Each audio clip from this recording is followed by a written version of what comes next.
14h55 heure de Kananga ce mardi 24 janvier 2023. Le régulier de la compagnie CAA se pose sur les tarmacs de l'aéroport de Kananga.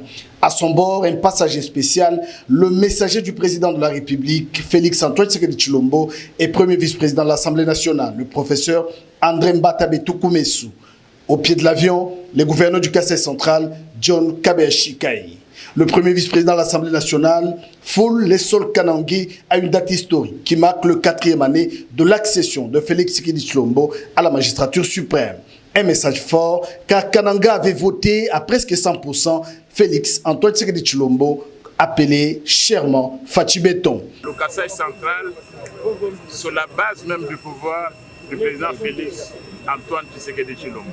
André Mbatabe Tukumesu est dans son fief naturel, un terrain conquis. C'est un premier vice-président de l'Assemblée nationale totalement satisfait, une satisfaction qui se justifie par l'accueil lui réservé par la population du Kasaï central ce mardi 24 janvier dans sa ville natale.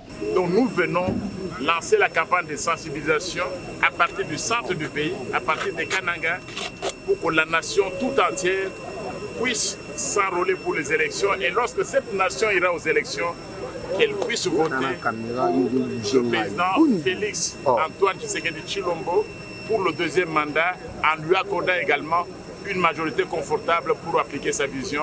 Et vous connaissez sa vision, c'est le peuple d'abord.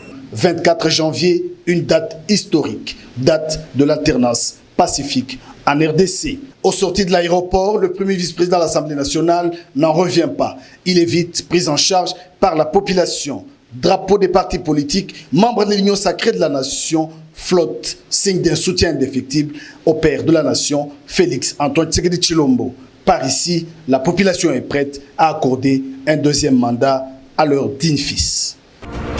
Skywood, la solution innovante et durable.